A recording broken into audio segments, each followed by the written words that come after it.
Hey everybody, Be Natural here. Thank you for joining me. First and foremost, I want to say thank you to everyone that's been watching my videos, leaving feedback, and especially to all the subscribers. You guys really help motivate me to keep doing what I am doing, and it makes me want to continue to put out high quality products.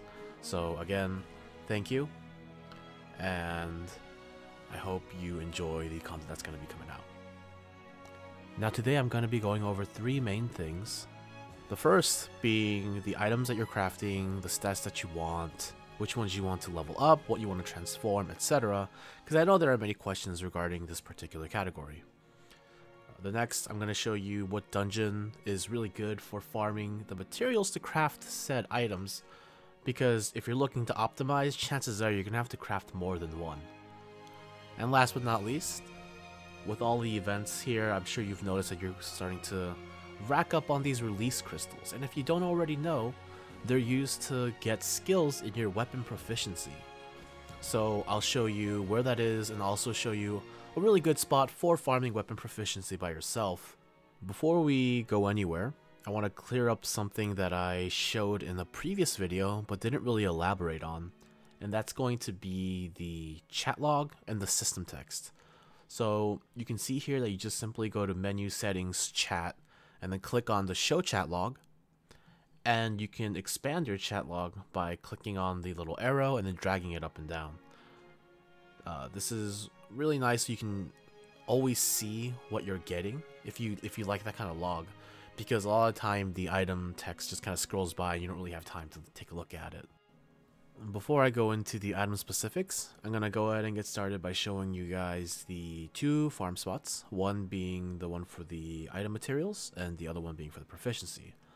So first, we're going to head over to the 6-2 map, and we're going to head over to the Labyrinth, which is one of the best places to farm almost all the materials you need, with the only exception being the sandy fish scale and the sharp claw.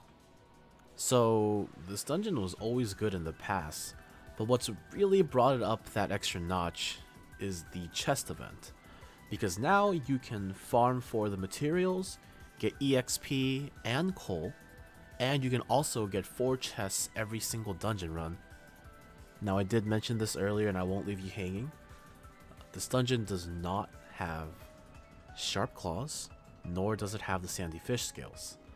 The sandy fish scales are easy enough to farm in the weapon proficiency farm spot that I'll show you right after this. And as far as the sharp claws go, you have your choice of going to the 6-2 field mobs, or I prefer to go to the 6-1 dungeon, and there you'll see plenty of the bugs that drop the sharp claws, and you'll also see the toxic frogs, which I generally skip. As far as chests go in this map, you have one on the right side, one on the left, and 2 on the bottom. And I'll mark them here on the map for you so you can take a look at it. So the 2 key monsters in this dungeon for your materials are going to be the pointed beaks and the screamfishes.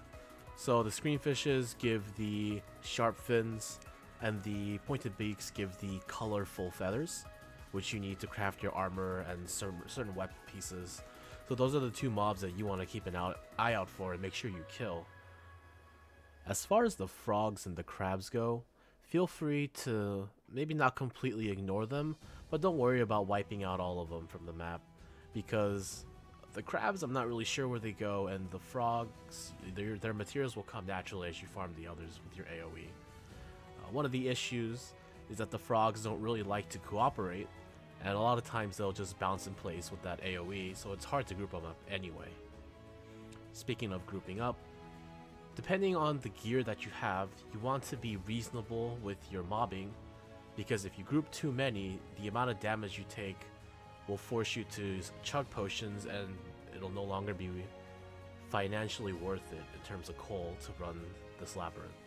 So make sure to keep the numbers to a reasonable rate. When you're less geared, maybe 2 or 3 monsters, going up to 4 or 5, and then if you're a lot stronger, you can go ahead and group the whole room if you really feel like it. Now, while it is possible to solo this Labyrinth, I would highly suggest against it and ask you to consider forming a full party so you can tackle the Labyrinth as quickly as possible.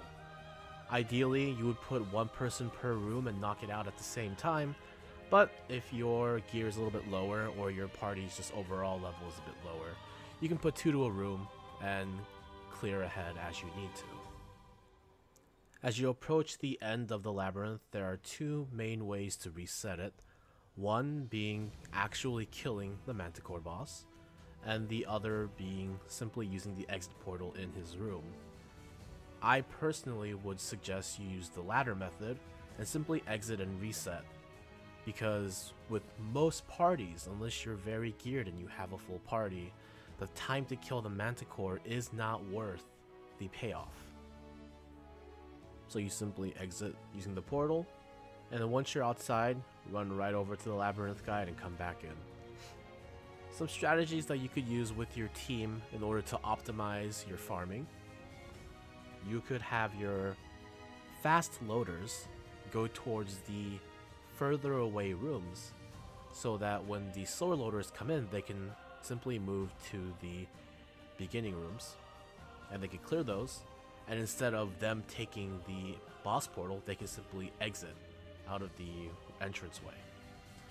Another one is if you have less geared people, let them take the earlier room so that they can have more time to clear it, and you can simply go towards the end and clear out the room, and that way everyone can finish at around the same time. This way you can have people of various gear strengths participating in your party and still remain efficient. As you may have noticed, none of these monsters give any weapon proficiency. And to counteract that, we're going to head over to the bulletin board to do the solo Yuki quest.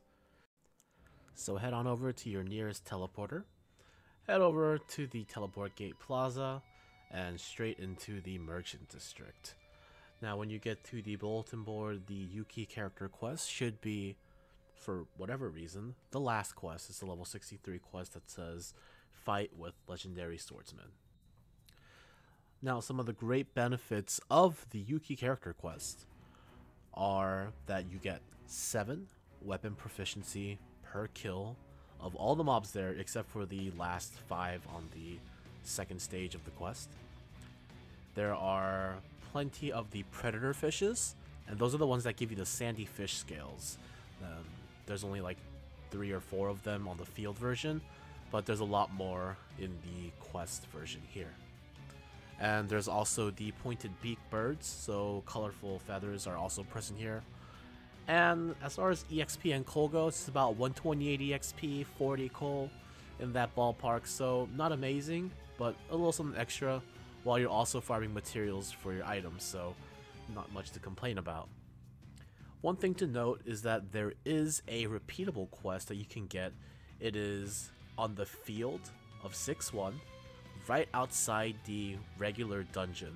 It's a guy that asks you to kill a certain amount of pointed beaks depending on what stage you are, and the repeatable stage is 20 of them.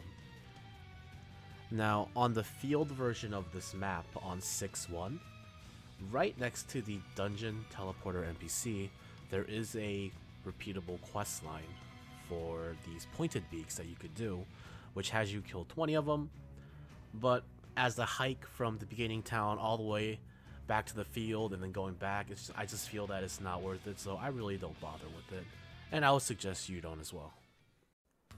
As far as your equipment crafting goes, stat-wise, you're looking for attack on almost every random bonus slot if possible, with maybe 1, maybe 2 defense, but preferably 2 attack or 3 attacks. And HP is just not something you want at the moment. As far as enhancement of your items and the transformation goes, I would put every piece at least 40, and your main weapon is the one that I would pick to take to 60. As you may or may not have noticed, refining hammer pluses and the slicing stone pluses, etc., are pretty rare, and we only have enough to upgrade one item or transfer one item to the level 60 enhancement maximum. So choose wisely, and I would highly recommend that you choose your main weapon for that. For you keen observers out there, you may have noticed that my weapon is level 55 cap and only has 2 random bonuses. This is a tragic result of me not quite understanding the game when I was playing a few days ago. So please learn from my mistake. Do not upgrade an item's level unless it has the bonuses that you want on it, preferably attack. And don't upgrade a weapon under 60 because the materials are rare and we won't have enough to do more than one. And that's a wrap for today. Thanks for watching, guys. I hope you're able to pick up something from the video. I'll see you all next time, and remember, Argo's the #1 waifu. お疲れさん。